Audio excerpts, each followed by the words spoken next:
It was just another day for the CEO, overseeing the operations of his multi-million-dollar company, when an unexpected phone call changed everything.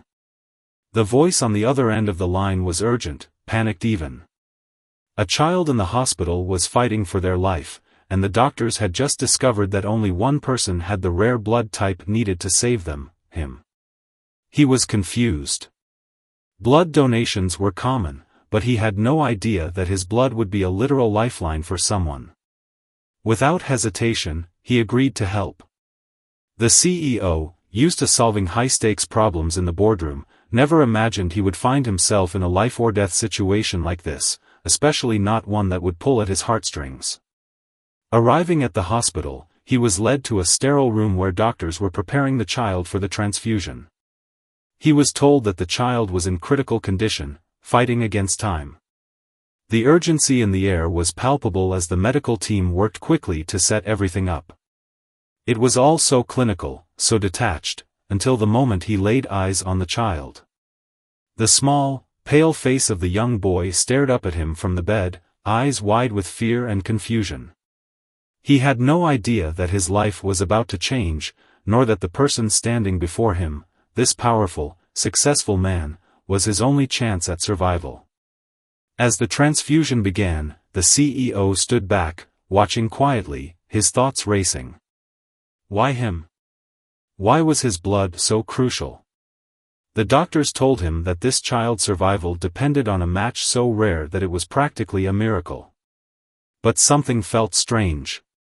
Why had the doctors been so specific in asking for his blood type? After the procedure, the CEO felt a weight lifting off his shoulders, but there was still a gnawing curiosity inside him. Who was this child?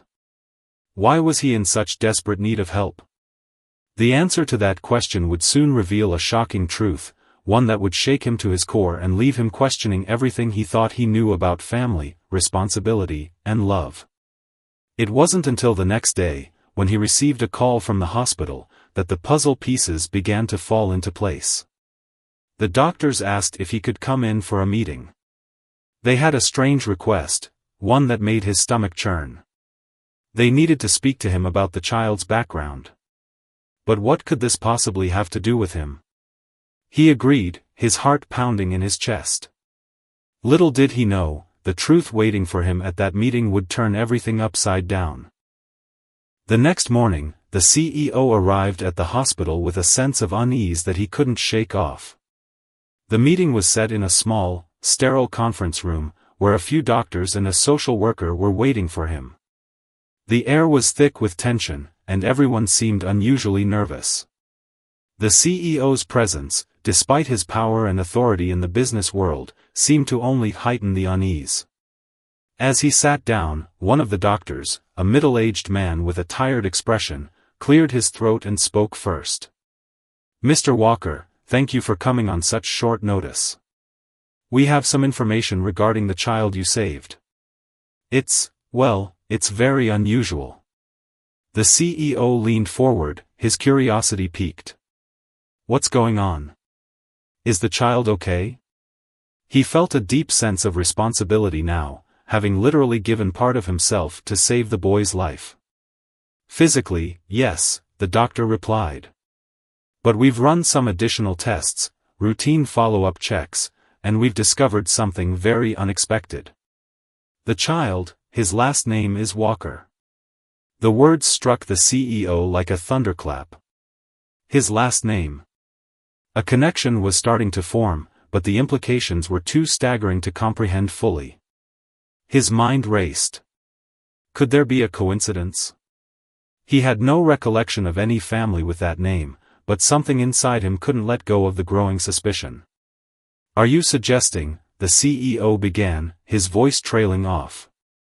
The social worker, a woman in her 40s with kind eyes, interjected, "We believe the boy might be your son, Mr. Walker."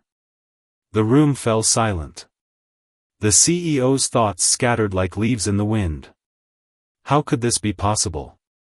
He had never known of any child, especially not one who might bear his last name. He had a high-profile career and a life that was meticulously organized, with no room for surprises of this magnitude. But the woman continued, showing him a file. "We traced the child's mother, and it turns out she had been in your life many years ago. We suspect there might have been some sort of relationship in the past that you were unaware of. It's all very complicated, but based on the blood type and some other records, we strongly believe this boy is your son." A chill ran through the CEO's body. He couldn't absorb it all at once, his mind bouncing from one thought to the next. He had no recollection of a past relationship with this woman, or anyone who might have had his child. He was in his late 40s, his life consumed by his business, but this? This was something entirely different. Something beyond his control. "How could I not know about this?" he whispered to himself. "We're not sure," the doctor responded gently. "The mother was in and out of the child's life, and for reasons we are still trying to understand, she never contacted you. The boy's mother passed away recently. The child has been in foster care for a while, and when he fell seriously ill, he was brought here for treatment." The CEO sat back in his chair, feeling dizzy. The possibility that he had a child, one who had suffered and struggled without him, was more than he could process in a single conversation. And now, this child, whom he had just helped save with his own blood, was somehow tied to his own past, to a life he didn't even know existed. His mind whirred with questions, most of which had no answers yet. How could he have missed this? Why hadn't anyone told him? The mystery of his supposed son was only deepening, and the weight of it all was starting to sink in. The reality of the situation was too surreal to grasp fully, but there was no denying it. His life had just taken an irreversible turn. The social worker, sensing his distress, gently placed a hand on the CEO's arm. "Mr. Walker, we understand this is overwhelming. But we think it's important for you to meet the boy. Perhaps he's your chance to make things right, to make a connection you never knew you had." The CEO nodded absently, still struggling to process what he'd just heard. "Where is he now?" he asked, his voice barely above a whisper. "In the ICU, recovering," the doctor answered. "We'd like to arrange a meeting as soon as possible. It might help you both understand the gravity of this situation." The CEO stood up, still reeling from the news. His hands felt clammy, and his heart raced. There was no escaping the gravity of what he had just learned. It was as if the universe had decided to test him in the most unexpected and profound way. He had saved a child's life, and now, he was faced with the discovery that this child might very well be his own flesh and blood. What would he do now? Would he step into this unknown role of father, or would he walk away, unable to face the consequences of a past he had never known? The questions were endless, and answers were few. As he left the room, his mind raced with uncertainty. One thing was clear, his life was no longer just about business or success. There was a deeper, more personal journey awaiting him, and he wasn't sure if he was ready for it. The meeting with the doctors had left the CEO feeling both shaken and uncertain. As he walked through the sterile hallways of the hospital, each step felt heavier than the last. The weight of the discovery, his blood could have saved a child who might be his son, was almost too much to carry. After a restless night, filled with questions and doubts, he made the decision to visit an elderly relative. If there was any chance of finding more answers about his past, this family member would have the key. He had always kept in touch with the elderly woman, his aunt, but he never imagined that today's visit would change the course of his life forever. When he arrived at her house, his aunt was sitting in a rocking chair by the window, knitting as she always did. She looked up, a smile spreading across her face when she saw him. "Good to see you, James," she said warmly, her voice as soft and comforting as ever. The CEO, James, forced a smile as he walked into the house. "Aunt Louise, I need to talk to you about something important." "It's about a child." Aunt Louise raised an eyebrow, putting down her knitting. "A child? What's going on?" James hesitated. He didn't want to rush into things, but he couldn't contain his growing need to understand the truth. I found out that there's a boy. He might be my son. I need to know if there's anything about this that I don't know." The room grew silent. Aunt Louise's expression shifted from curiosity to something deeper, more serious. She set her knitting aside completely now and motioned for James to sit. "You're asking about Marie, aren't you?" she said softly. James' heart skipped a beat. Marie. The name echoed through his mind, stirring up fragments of a past he had long buried. Marie was a woman he had known briefly, someone he had loved in a way, but the relationship had been short-lived, and the memories were distant. He hadn't thought of her in years, certainly not in connection with a child. "I didn't know you ever knew her," James replied, his voice a little shakier than he intended. Aunt Louise looked down, her hands folding in her lap. "She was a good girl, James, but she had a lot of pain. After you and she parted ways, she struggled. She went through some tough times, and then, she disappeared for a while. I tried to keep in touch, but it wasn't easy." James felt a knot tighten in his stomach. He couldn't remember exactly what had happened between him and Marie, but it was clear now that something much bigger was at play. If this boy really was his son, the past he thought he understood was nothing more than a faint illusion. "Did she ever mention a child?" James asked, barely able to force the words out. Aunt Louise nodded slowly. "Yes, she did. She told me she had a son, one who looked like you. She never said your name, but I always suspected he was yours. I think she never reached out because she didn't want to bring up the past. She didn't want to drag you into it." The words hit James like a freight train. He sat back, stunned, trying to process the enormity of what his aunt was telling him. Marie had kept this from him. She had raised their child alone, never once giving him the opportunity to be a father. "And now you're telling me that he's at the hospital?" James muttered, his voice a mixture of disbelief and growing anger. "How could she have kept this from me all these years?" Aunt Louise sighed, her expression softening. "James, sometimes people do things they think are for the best. Marie was a complicated woman. She was proud, and she had a lot of demons to fight. She probably thought you wouldn't want anything to do with the child.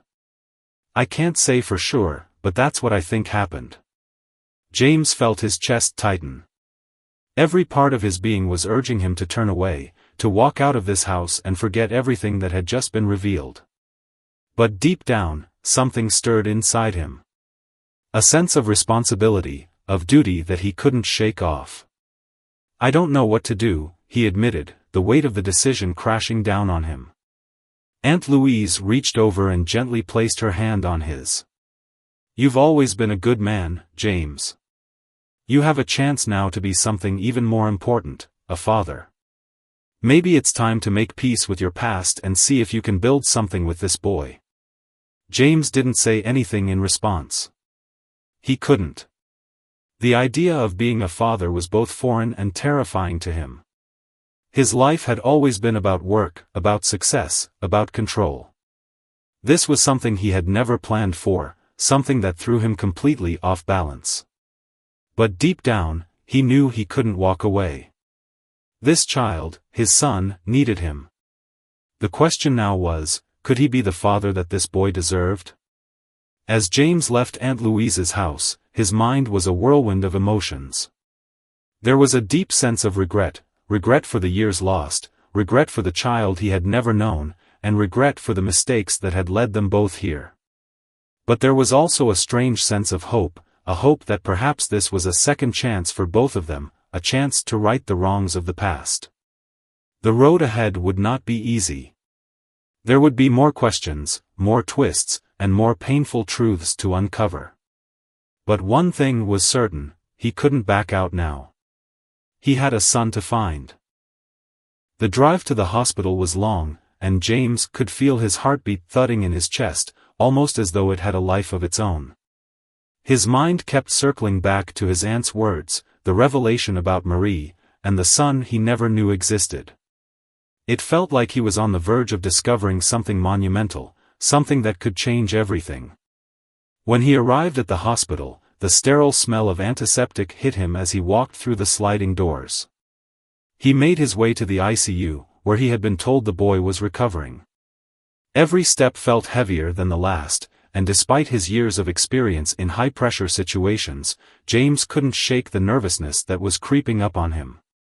A nurse met him outside the child's room. "Mr. Walker," she asked gently. "We've been expecting you."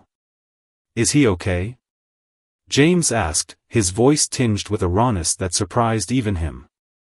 "He's stable," the nurse replied, leading him down the corridor. "He's still recovering, but we're optimistic." As they reached the door, James paused. The air in the room felt charged, heavy with anticipation. Inside, the boy lay in the bed, hooked up to various machines. He looked small, fragile, and completely vulnerable. James stood there for a moment, taking in the sight. This child, this boy, could be his son. The nurse stepped aside and motioned for James to come closer. "You're free to speak with him now. He's awake but still groggy from the blood transfusion." James walked carefully into the room, his heart hammering in his chest. The boy stirred slightly as he approached, his eyes fluttering open. For a moment, James didn't know what to say. How do you begin to speak to someone when your entire world has just been turned upside down? "Hey there," James said softly, pulling up a chair beside the bed. The boy's eyes locked onto his, confusion and wariness mixing in his gaze. Who are you?" James swallowed, his throat dry. I'm the person who helped you," he said, choosing his words carefully. "I'm the one who donated the blood." The boy blinked a few times, processing the information. "Why?" "Because you needed it," James replied. "You were very sick, and I could help you." There was a long pause before the boy spoke again, his voice barely above a whisper. "Are you my dad?" The question hung in the air like a weight. James could feel the room grow colder, as though the walls were closing in on him. The truth was now undeniable, but the emotions it stirred within him were anything but clear. I don't know," James answered, his voice thick with uncertainty. "But I think I might be." The boy stared at him, his expression unreadable. "Why didn't you come before?" he asked, the bitterness clear in his voice. "Why didn't you help me before now?" James' heart ached at the question, and for the first time, he realized the depth of pain this child must have felt. Here he was, a boy who had spent years in foster care, abandoned and alone, with no idea who his father was, until today. "I'm sorry," James said, his voice cracking. "I didn't know you existed." The boy shifted uncomfortably, clearly processing everything. "I don't believe you." The words hit James harder than he expected. The boy had every right to feel that way. How could he possibly understand the man sitting in front of him, a stranger who had only just learned of his existence? James' heart was torn, not just for the boy's pain, but for his own role in it. He was learning that fatherhood wasn't about saving lives in a moment of crisis. It was about being there from the start. It was about being present. "I don't blame you for not believing me," James said quietly, his voice filled with guilt. "But I want to be here now. I want to make things right." The boy didn't respond immediately. Instead, he turned his gaze to the window, looking out at the world beyond. The silence between them was heavy, filled with years of absence that neither of them knew how to bridge. James sat in that silence, feeling the weight of every passing second. He wanted so badly to connect with the boy, to tell him everything he had missed, to apologize for the time that was lost. But the words didn't come. Instead, it was the boy who finally spoke again, his voice quieter this time. "Why didn't she tell you about me?" James' chest tightened as he heard the question. The boy was talking about Marie, his mother. The woman who had kept him a secret, who had suffered alone, raising a child in silence. She didn't tell me, James said, his voice soft. I didn't know. I think she was afraid. The boy didn't respond, but James could see the flicker of something in his eyes, whether it was acceptance or understanding, he wasn't sure. But it was the first sign of connection since he had entered the room. A long silence followed, but this time it wasn't as uncomfortable. There was something between them, something that felt like the beginning of a bridge, a fragile one, but one nonetheless. "You're my dad?" the boy asked again, more quietly this time. James nodded. "I am. And I'm sorry for not being here sooner. I wish I had been." The boy's expression softened slightly, though the skepticism remained. James could see the walls the child had built around himself. But for the first time, he felt like they might be able to break them down, piece by piece. "Can we start over?" James asked, his voice filled with hope. The boy glanced at him for a moment, before giving a small, uncertain nod. "Yeah," the boy said, his voice barely audible. "Maybe we can." It wasn't a perfect start. There were no grand gestures, no instant bond formed between father and son. But for the first time, James felt like there was a chance to make things right, a chance to be the father this boy needed, even if it would take time to build the trust. As James sat there, watching the boy drift back into a light sleep, he knew that this was just the beginning of a journey they would both have to take together. But no matter what happened, he couldn't walk away. This was his child, and he would fight to be the father he never got the chance to be. The days that followed were a blur of hospital visits and difficult conversations. James couldn't escape the gnawing feeling that there was more he needed to do, but the path forward wasn't clear. Every time he saw the boy, his son, though it still felt surreal, he was reminded of just how much he had missed. It was more than the years lost, it was the chance to be a father, a chance to be part of his son's life. The boy, whom James learned was named Eli, had begun to open up more. At first, he was distant, as expected. There were moments when he seemed to recognize the significance of their connection, and other moments when he seemed as though he couldn't care less. The walls were still there, thick and high, and Eli wasn't sure whether to let them come down or reinforce them. James knew that he had a choice to make. He could walk away, telling himself that he had tried, that it was too late. It would be easier than facing the guilt, the regret, and the constant ache in his chest. Or, he could stay. He could fight for this relationship, even if it meant starting from scratch, even if it meant earning Eli's trust bit by bit. And that was the hardest part. James wasn't used to earning trust. In his world, respect and authority were demanded, not given. But fatherhood was different. Eli didn't owe him anything, not after all these years. And maybe that was what James needed to understand. He couldn't demand anything from Eli. He had to prove, through action and patience, that he was worthy of being a father. On the third day after their first conversation, James decided to try something different. Instead of approaching Eli with apologies or questions about the past, he simply sat with him, in silence. He brought a game, something simple, like a deck of cards, and placed it between them on the hospital bed. "I'm not very good at games," James admitted with a half-smile. "But I thought it might be fun." Eli didn't respond at first, but after a few moments, he took the deck of cards and began shuffling them. He wasn't smiling, but the silence between them didn't feel as heavy. For the first time, James realized that there was no need to rush. He didn't need to prove himself all at once. It could take time. They played for an hour, not speaking much, but the quiet shared moments felt like a small victory for James. It was one step closer to bridging the gap between them, one small way to show Eli that he was here, that he was willing to try. When Eli finally spoke, it wasn't about the game. It wasn't even about James being his father. Instead, he asked, "Do you have a picture of my mom?" James' heart clenched. He had prepared for many questions, but not that one. The weight of Eli's words hung in the air. He had to fight the lump in his throat as he nodded. "I do," he replied quietly. "I have some pictures from when we were together."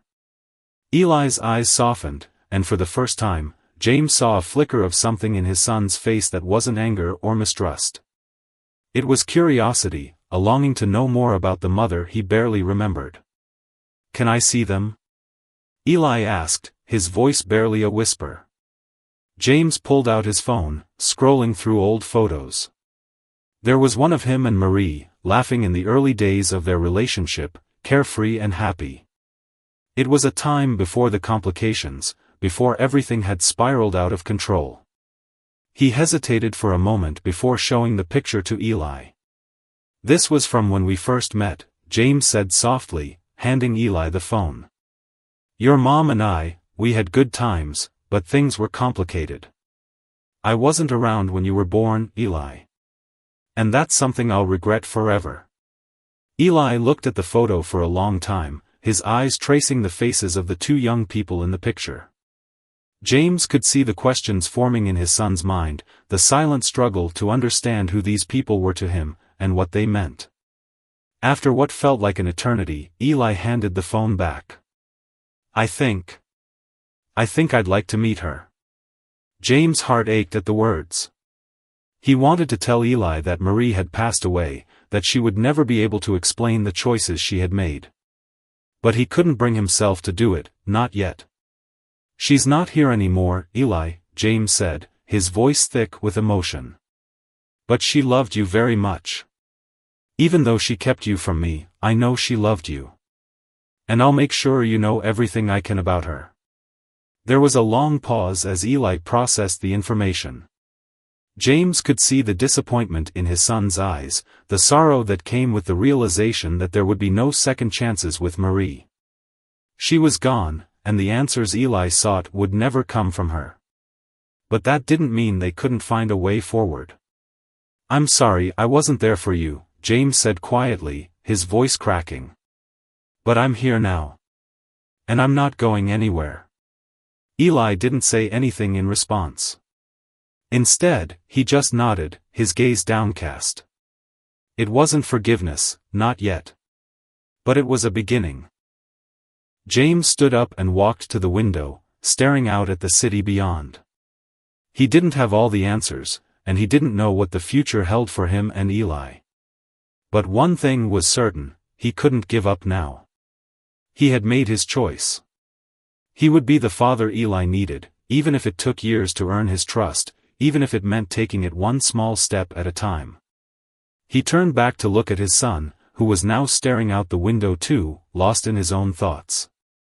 They were both standing at the edge of something new, something uncertain. But it was theirs to navigate together. James just hoped they would make it through to the other side. Days turned into weeks, and with each passing moment, James found himself learning more about Eli, not just the boy who could be his son, but the person he was becoming. Slowly, the coldness that had once defined their interactions began to thaw. It wasn't quick, and it wasn't easy, but it was progress. And for James, that was everything. Eli had his moments of anger, still. There were days when he shut down completely, when the weight of everything, his past, his present, his confusion, was too much to bear. But James stayed. He didn't push, didn't force anything. He simply showed up. He was present, even when Eli didn't want him there. One afternoon, James found himself sitting in the hospital's waiting room, scrolling through his phone while Eli rested in his room. It had been a quiet few days, and he allowed himself a brief moment of peace. But then, his phone buzzed with a new message, and the message made his heart skip a beat. It was from his assistant, a simple note. "James, you need to see this. It's about the boy. I just found something." James' breath caught in his throat. The last thing he expected was for his professional life to collide with his personal one. He quickly typed a response, asking for more details, but the message was brief: "I'll send it to your office. It's urgent." He immediately left the waiting room and drove back to his office. His mind raced with possibilities. What could this be about? Was it a legal matter? Some sort of complication regarding Eli's identity? Whatever it was, it had to be important. Once in his office, James quickly sat at his desk, scanning the email that his assistant had forwarded. What he saw next made his stomach turn. It was a document detailing Eli's medical history, but what caught James' attention wasn't the diagnosis, it was the final note, buried at the bottom of the page. Eli's biological father is confirmed to be James Walker, CEO of Walker Industries. The words were simple, but the impact was immediate. The hospital had been keeping records, tracking the medical link between Eli and James for much longer than he realized. He had already given his blood, literally, and now, they had confirmed that Eli was his son in every sense of the word. A cold wave of shock washed over James. All these years, the boy he had unknowingly fathered had been out there, suffering alone, and James hadn't even known. His son had been out there, struggling in foster care, while James had been living his life, oblivious to the one person who needed him most. The weight of the realization was crushing. He had spent his life running companies, making decisions that affected thousands of people, yet when it came to the most important thing, being a father, he had failed. He didn't want to dwell on the past. The past was full of regrets. What mattered now was the present, and the future he could still build with Eli. But the weight of the past was hard to escape. James stood up, pacing the room, his thoughts racing.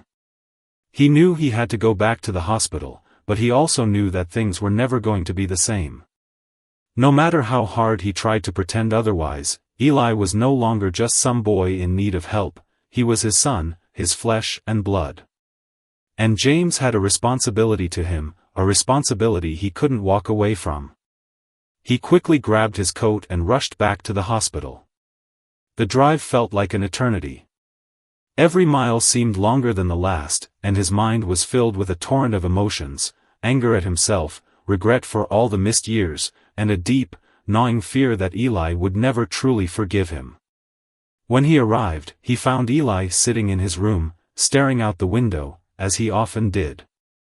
The boy seemed lost in thought, his face a mask of confusion and hurt. James took a deep breath before stepping inside. "Eli," he said gently, unsure of how to approach him. "I just found something I think you should know." Eli turned around, his expression guarded. "What is it?" he asked, his tone flat. James walked over to him and sat down on the edge of the bed. I found out that the tests have confirmed it. You and I," he hesitated, not sure how to continue. "We're father and son, Eli." For a moment, there was silence. Eli looked at James, his eyes searching, as if trying to understand whether this was some sort of joke. Then, his face softened, and he let out a small, almost imperceptible sigh. "I know," Eli said quietly. "I already knew." James blinked, stunned. "You knew?" Eli nodded. "I didn't want to believe it at first. But when I found out you were the one who saved me, I put it together. I guess I just needed you to say it." James felt a wave of relief wash over him, but it was mixed with sorrow. "I'm sorry, Eli," he said, his voice trembling. "I'm so sorry I wasn't there for you sooner. I can't change the past, but I'm here now. And I won't leave you again. I promise." Eli's eyes softened, but the skepticism was still there. He didn't respond immediately, but the vulnerability in his gaze told James more than words ever could. "I don't know how to be a dad," James continued, his voice quieter now. "I've spent so much time focusing on everything else, but I'm going to learn. For you. I'll do whatever it takes to be the father you need." Eli looked at him, then glanced down at his hands, uncertain. But after a long pause, he finally spoke. Maybe we can start over. I'm still not sure how all this works, but I think I can try." James felt his heart lift at the words, even though he knew it wouldn't be easy. Building a bond with Eli would take time, trust, and patience. But they were finally at a place where they could begin. There were no guarantees, no promises of instant father-son connections, but there was hope. And that was enough. For the first time in years, James believed that maybe, just maybe, they could both heal together. He stood up and walked over to Eli, offering his hand. Eli hesitated for a moment, then took it. "Let's take this one step at a time," James said with a quiet smile. Eli nodded. And in that moment, it felt like they were finally on the same page. The future was still uncertain, but for the first time, James felt a sense of peace. The bond had been forged, not in the blood that flowed through their veins, but in the willingness to try, to move forward. They didn't know what the road ahead would look like, but they would walk it together. And that, in itself, was enough.